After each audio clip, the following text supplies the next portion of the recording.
Respectus Panis, c'est une nouvelle approche. Je dirais que c'est un virage à 180 degrés par rapport à la façon habituelle de faire du pain. En boulangerie, on ne démarre jamais d'une page blanche. On se sert toujours finalement des acquis de nos anciens que l'on va moderniser, transformer. Donc le principe, c'est celui-là. On met beaucoup moins d'ensemencement, on laisse fermenter beaucoup plus longtemps. Et pendant ce temps-là, les enzymes naturelles qui sont dans la farine vont pouvoir s'exprimer et vont pouvoir corriger un certain nombre de défauts finalement des farines, que l'on corrige habituellement par des améliorants. C'est-à-dire, on va avoir une jolie couleur, on n'est pas obligé de rajouter du malt.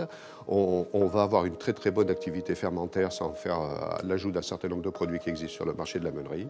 Enfin voilà, ce sont des principes très simples que l'on a pu, mettre en place parce qu'aujourd'hui on a la connaissance scientifique que n'avaient pas nos anciens.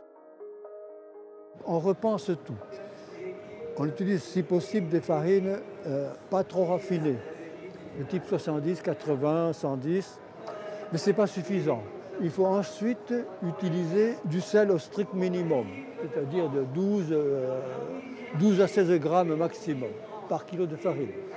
Et maintenant, on peut se payer le luxe d'utiliser très peu de ferments parce qu'on va laisser un long pointage à température ambiante. Il y aura ceux qui vont appliquer intégralement la méthode Respectus Panis et ceux qui vont simplement tirer des leçons. Ce n'est pas uniquement une méthode pour se faire plaisir, ce n'est pas une méthode non plus qui va à l'encontre des autres méthodes, c'est une perspective de plus dans le monde de la boulangerie pour certains qui veulent faire ce choix-là et qui est très qualitative. La démarche a eu les ambassadeurs, remonte aux années 2014. Pierre représentera sa méthode. Il y a des gens qui font ça déjà depuis plusieurs années, bien plus de 3 ans. On s'est mis comme objectif de transmettre notre savoir-faire. À plusieurs, on a bâti une méthode, des méthodes, parce qu'elles sont ouvertes. Et on le voit bien au fil des essais qu'on a fait que ça nous donne une autre façon de penser le pain. Et d'ailleurs, c'est pour ça que dans le livre qu'on sort aujourd'hui, qui est Respectus Panis, on a marqué la révélation d'une panification, et ça veut bien dire ça. Moi, je dis souvent, si vous voulez vous démarquer, eh bien, allez dans ce sens-là, parce qu'aujourd'hui, sur le marché, cette offre-là n'existe pas. Donc, c'est une voie royale pour quelqu'un qui veut aller dans ce sens-là. Encore une fois, nous ne sommes pas contre toutes les autres façons de faire, bien sûr. Il est vrai que pour ma part, je le pratique depuis longtemps. Le fait aussi que je me sois installé dans un endroit où la boulangerie était fermée, qu'elle était à rouvrir, je me suis dit, il faut que je fasse différent. Le fait aussi d'avoir collaboré avec Christian Remzy, et petit à petit, j'en suis arrivé à faire ce qu'aujourd'hui, on va appeler le Respectus Panis. Déjà, tu mets moins de sel, comme disait mon collègue Amandio, tu utilises moins d'énergie. Voilà, ça a de la souplesse, ça a une certaine souplesse.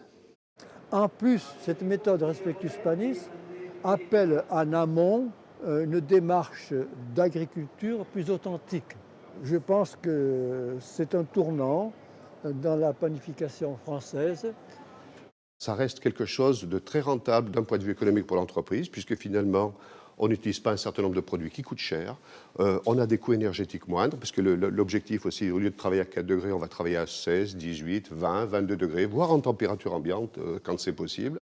Mais quelqu'un qui a une entreprise, qui a une clientèle, faut glisser doucement et progressivement et voir les retours. J'ai commencé par un produit dans ma boutique, c'est ce que je vous ai ramené là, les pains que je vous ai fait ce matin. Et je pense que nous, les jeunes boulangers, on se doit de travailler sur cette méthode pour pouvoir se donner un avenir sur la naturalité de nos produits, la connaissance de nos produits. Et donc, Respectus Panis prend en compte tous ces aspects-là pour faire un produit de très très haute qualité, à la fois gustative et nutritionnelle. Alors le livre que l'on a fait, bien précisément, donc on explique de façon un peu plus développée le fonctionnement intrinsèque de toute cette biologie alimentaire finalement.